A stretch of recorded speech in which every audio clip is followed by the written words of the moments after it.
Salam şahidlər, hər vaxtınız xeyir olsun. 26 oktyabr Güvən nəşriyyatının keçirdiyi 11-ci siniflər üzrə birinci qrupların fizika suallarına baxırıq. Düz xətli hərəkətdən iki cisimli hərəkətənliyi uyğun olaraq 60-4d və x2 bərabərdir, x0 plus 6d şəklindədir. 5-ci saniyənin sonunda bu cisimlərin arasındakı məsafə 15 olmuşdur. Başlanğıc zamanında bu cisimlərin arasındakı məsafəni hesablayın. Birinci halda bizə verilən zaman müddətinə görə x1-i hesablayırıq. x1 bərabərdir 60 çıxılsın 5 saniyə, 5 vur 4, 20, 60-dan çıxırıq 20-ni, qalır 40 metr. Demək ki, 5 saniyə sonra x1 koordinatı üzrə 40 metrə çatacaq və aradakı məsafə 15 metr olduğunu deyir. İkinci cisim x ox istiqamətində getdiyi üçün ikinci cismin son koordinatı daha böyük olacaq. x2-dən x1-i çıxıb 15-ə bərabər eləyirik və x2 bərabərdir 15 üstəgələk x1. Bu da 40 üstəgələk 15, 55 metr olacaq. Bu nə oldu? İkinci cismin koordinatı.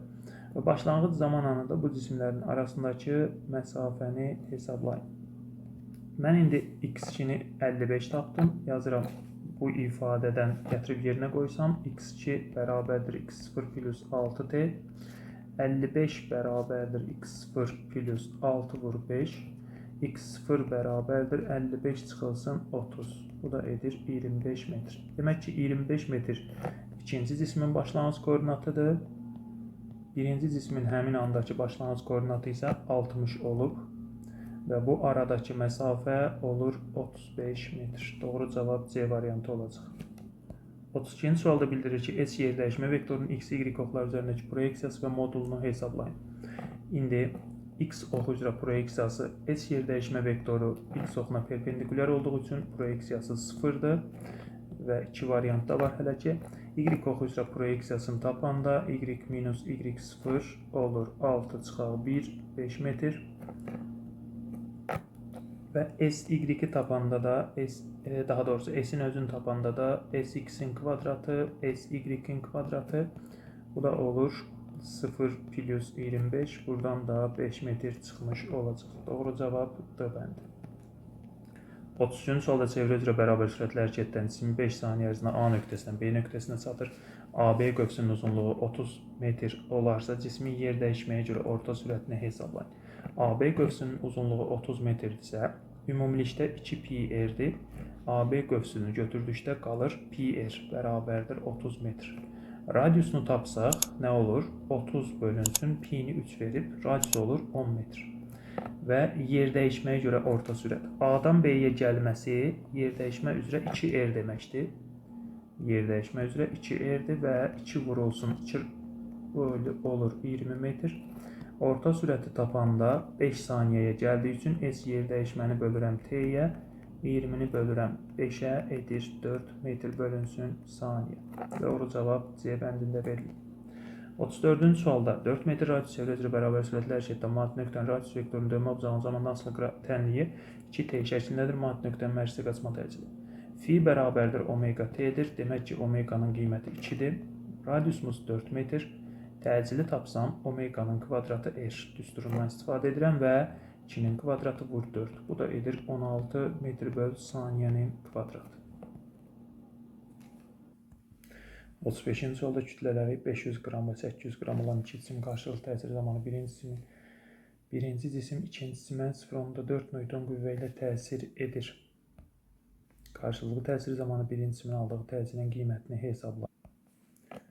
Newton 3-cü qanuna əsasən modulca bərabərdir 0,4 newton və birinci cisimin aldığı təcil dediyi üçün A1 bərabərdir F bölünsün M1. Bu da 0,4 bölünsün 0,5, 0,8 metr böl saniyənin kvadratı olacaq. 36-cı sualda üfüqi səthi üzərində sükunətdə olan verilmiş kütləli cisim F qüvvəsinin təsirlə hərəkət etdirilir. Cismin təcilinin F qüvvəsinin qiymətindən asılı qrafikinə əsasən onun kütləsini hesablayın. Sürtünmə nəzərə alınmadığı üçün burada F paralelimiz var. Səthə paralel yönələn qüvvə. Bu F kosinüs alfadır. Sürtünmə nəzərə alınmadığı üçün F kosinüs alfa və yaxud F paralel MA'ya bərabərdir. Yəni F kosinüs alfa bərabərdir MA'ya. Bizdən nə istəyir? Onun kütləsini hesablayın. M bərabərdir F kosinüs alfa. 50 vurulsun 0,8 bölünsün 2. Bu da edəcək 20 kiloqram. Doğru cavab B variantı. 37-ci sualda uzanmayan çəkisiz ipdən asılmış yüklər sisteminin təcili 2 olarsa, ikinci cismin kütləsini hesablayın. Deməli, cisim sağa tərəf gələcəyi üçün A bərabərdir M1 minus M2, M1 plus M2 vurulsun J düsturuna əsasən ikinci cismin kütləsi. Deməli, yüklər sisteminin təcili nədir? Bəllidir ki, 2-dir. 2 bərabərdir. M1 6 çıxılsın M2. 6 plus M2 vurulsun 10'a. 10 ile 2 getdi, 5 qaldı. 6 plus M2 bərabərdir. 30 minus 5 M2. 6 M2 bərabərdir 24'ə. M2 bərabərdir 4 kiloqrama. Doğru cavab C bəndi olacaq. 37-ci sualda əvəzləyici qüvvənin sabit qiymətində cismin aldığı təcilin onun kütləsindən asılıdır. Newton ikinci qanuna əsasən FM-dən AM-dən tərs mütənasib asılıdır. Yəni A2-nin A1-ə, M1-in M2-yə nisbəti. Burada da AM-dən tərs asılı olduğu üçün doğru cavab B variantı olur.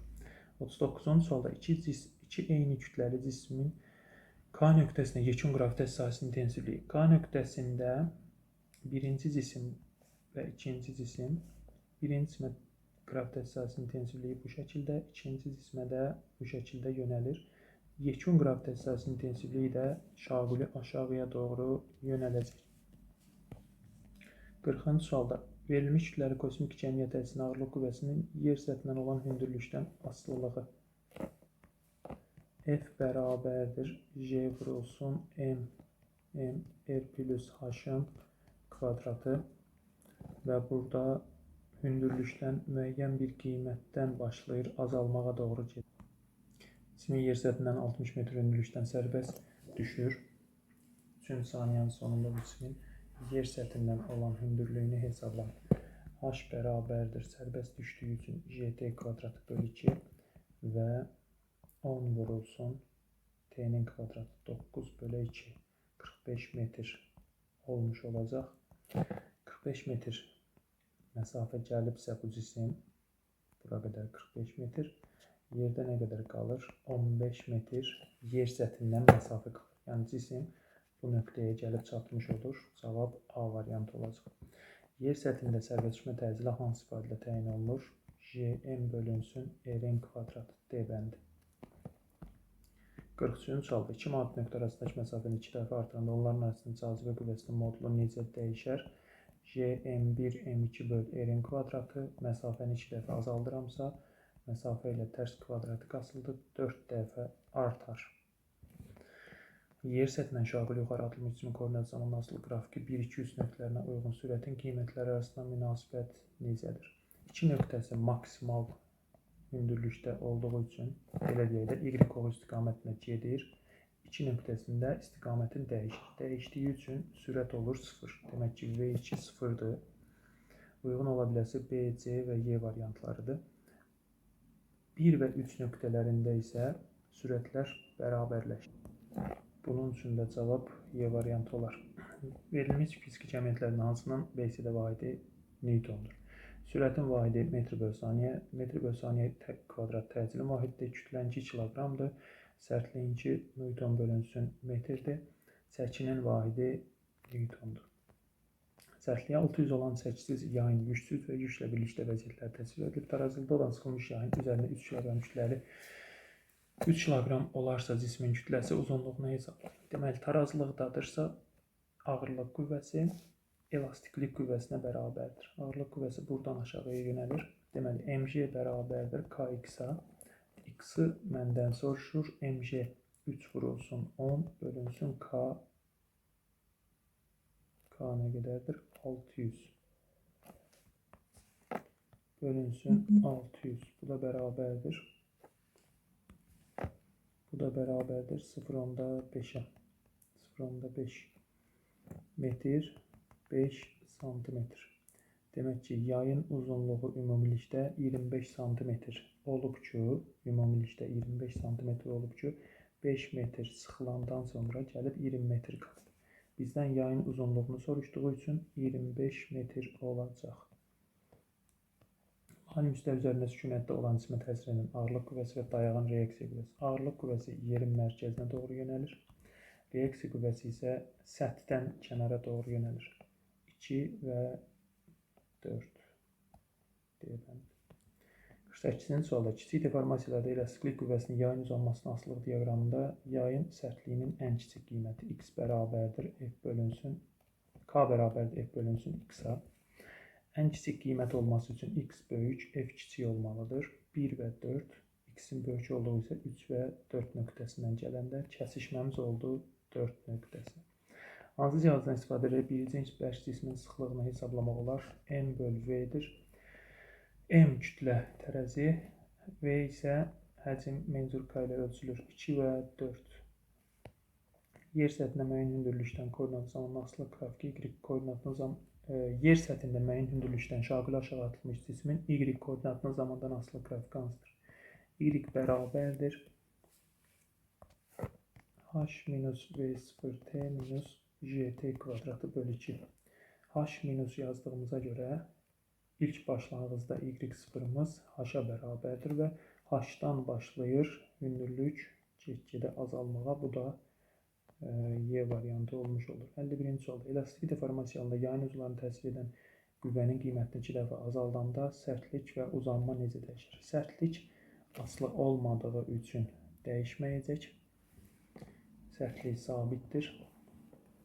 Və uzanma x bərabərdir f bölü k olduğu üçün qiyməti 2 dəfə azaltdığım üçün qüvvənin qiymətini uzantı da 2 dəfə azalacaq. Doğru cavab olur A variantı. 52-ci sualda ağırlıq qüvvəsi və cismin çəkisi vektorial cəmiyyətdir. Hər ikisi ədədi qiyməti dinamometrlə ölçülür. Hər ikisinin sərbəst düşmə zamanı sıfıra bərabərdir. Çəki cismin yer tərəfindən cəzb olunur. Qüvvədə ağırlıq qüvvəsi 4, 3, 1, 2 B bəndi olacaq. 53-cü sualda çevrə üzrə hərəkət edən maddi nöqtənin vahid zamandakı dövrlərin sayıdır. Bu dövr etmə tezliyi 1, 3. Maddi nöqtənin çevrə üzrə bir tam dövrə sərf etdiyi zamandır. Dövr etmə periodu 4. Dönmə bucağının bu dönməyə sərf olunan zamana nisbətinə bərabərdir. Bucaq sürəti 2. Maddi nöqtənin çevrə üzrə hərəkət sürətinin moduluna deyilir xətti sürət. Demək ki 3, 4, 2 və 1. 54-cü sualda düz xəttli hərəkətdən verilmiş kütləli cismin yol zaman tənliyi bu şəkildədir. Demək ki, təcilimiz 4 metr böl saniyənin kvadratıdır. Cismə təcil əvəzləyici qüvvənin qiyməti 40-dır. Kütləni hesablayın. M bərabərdir F bölünsün A-ya 40 böl. Təcilimiz 8-dir. 40 böl 8, bu da edir 5 kiloqram. İpdən asılmış cismin şaquli istiqamətdə bərabər təcillə qaldırırlar. İpdə yaranan gərilmə qüvvəsi ağırlıq qüvvəsindən 1,2 dəfə böyükdür. Gərilmə bərabərdir 1,2 F ağırlıq. Yükün təcilinin modulunu hesablayın. A bərabərdir suala.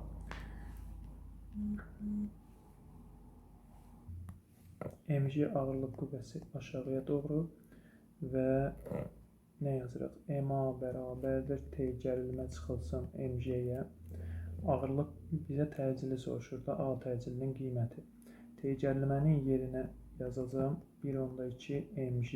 Çünki 1,2 dəfə çoxdur deyir. Çıxılsın mg. MA bərabərdir 0,2 mg-yə. A da bərabərdir. Burada m'lər getdi. 0,2 vurulsun 10. Bu da 2 metr böl saniyənin kvadratı. 56-cı sualda düz xətli hərəkətdən cismin sürətinin o zaman asılı qrafik verilmişdir. 1-2 nöqtələrinə uyğun cismin sürətinin və təcilinin sürətinin və cismə təsir edən əvəzləyici qüvvənin modulu.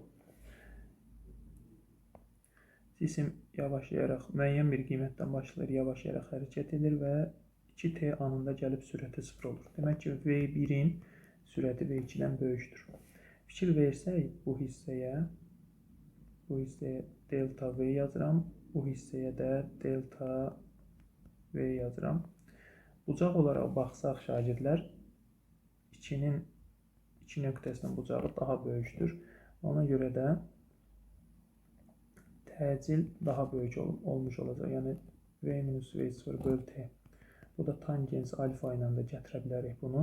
Və nəticədə ikincinin təcili birincidən böyükdür. F2 də F1-dən böyük olmuş olacaq. Deməli, biri 2, biri isə 3. 57-ci sualda şagird aşağı istiqamət tərcih edən liftin sürətinin olduğu zaman asılı qrafiki verilmişdir. 0T1 zaman müddətində cisim yeyinləşən hərəkət edir. Şagird aşağıya doğru. Demək ki, mg minus A buradadır. Mg buradadır. Mg plus A buradadır. Çünki yavaşladığı üçün təcili müsbət olur. Və liftin təcili şagirdi aşağı istiqamətdə yönəlir. Aşağıya doğru yeyinləşən hərəkət etdiyi üçün sürət və təcil eyni tərəfə yönəlir. Liftin təcili şagird aşağı yönəlir. Liftin təcili şagird yuxarı yönəlir. Bu üçüncüdədir. Çünki yavaşlayan hərəkət edir. Sürət aşağı, təcili isə yuxarı. 3-ə B. Sonra liftdəki sərnişinin çəkisi onun sükunət çəkisindən kiçikdir. Sükunətdəki çəkisindən kiçik olan birincidədir. 1-ə C. Çünki MG-dən 1-ə M-anı çıxıram. Sonra liftdəki sərnişinin çəkisi onun sükunətdəki çəkisinə bərabərdir. Bu T1, T2-dədir. D-bəndi. Liftdəki sərnişinin çəkisi onun sükunətdəki çəkisindən böyükdür. Bu da T2, T3-dədir. Çünki MG-nin üstünə bir də MA gəlirəm burada. Bu da olur E-bəndi. Gələk yazılı test tapşırıqlarına. Cisim yer səthinə 30 metr başlanğıc sürətlə şagird yuxarı atılır. Uyğun zaman intervalları göstərilməklə ilk 5 saniyə ərzində bu cisimin necə hərəkət etdiyini yazın. Aşağıdan yuxarıya doğru atılır. V bərabərdir V0 minus GT. Baxaq görək nə zaman 0 olacaq. V0 çıxılsın GT. V0-ın da yerinə yazıram 30. G-nin də yerinə yazıram 10T. T də bərabərdir 3 saniyə. Demək ki, bu cisim 3 saniyə sonra sürət olur 0. 3 saniyə sonra yazırıq cisim Y oxu istiqamətində yavaşlayan hərəkət edir. 3 saniyə sonra sürəti 0 olur. Növbəti 2 saniyə müddətində Y oxunun əksi istiqamətində yeyinləşən hərəkət edir. 50 cm uzunluqlu çəkisiz ipin uzuna 100 qram kütləli cisim bağlanmışdır və cisim şagirdi müstəvidə fırladılaraq çevrə üzrə 3 metr bölü saniyə sürətlə bərabər sürətlə hərəkət etdirilir. Trayektoriyanın ən aşağı nöqtəsindən keçən anda ixtiyarından gərilmə qüvvəsi. Deməli, bu zaman gərilmə qüvvəsini soruşur. Cisimin ağırlıq qüvvəsi aşağıya doğru və T gərilməni tapanda eyni ilə çökük körpüdəki çəkinin düsturu kimi M vurulsun J plus V kvadratı böl R düsturundan istifadə edirik və M vurulsun 100 qram 0.1 vurulsun J 10 üstəyələk sürət 3'tü kvadratı 9 bölünsün 0.5 bərabərdir. 0.1 vurulsun 10. Bu 0.5'i 2'də 1 kimi yazsam və çevrilsə tərsinə 9 vur 2 18 0.1 vurulsun 28. Bu da edir 2.8 Newton. 60-cı sualda eyni istiqamətdə düz xəttlə bərabər sürətlə hərəkət edən iki avtomobilin başlanğıc zamanında vəziyyətləri təsvir edilib. 30 metr bölü saniyə, 20 metr bölü saniyə olan ilk 10 saniyə ərzində avtomobillər arasındakı məsafənin zamandan asılı qrafikini çəkin. Birinci avtomobilin koordinat başlanğıcında olduğunu nəzərə alsaq, ikinci avtomobil isə koordinat başlanğıcından 50 metr məsafədədir və x1 bərabərdir v1t, x2 bərabərdir x01 plus v2t. Və burada hansı zaman anındasa bu cisimlər görüşürlər. Görüşürlər də koordinatlarda bərabərləşir. Yəni v1t bərabərdir x01 x02 plus v2t'yə. x02'nin də başlanğıc koordinatı 50'dir. Yəni v1 30 vurulsun t bərabərdir 50 üstəgələk 20 vurulsun t'yə. 10t bərabərdir 50'yə, t də bərabərdir 5 saniyə. Demək ki, cisimlər 5 saniyə sonra görüşürlər və 5 saniyədən sonra isə yenidən uzaqlaşırlar. S-in t-dən asılılığını bu şəkildə çəkirik. 5 saniyə, sonraki 5 saniyədə, yəni 10 saniyə müddətində isə yenidən bir-birindən uzaqlaşırlar. Bu qədər diqqətiniz üçün təşəkkürlər.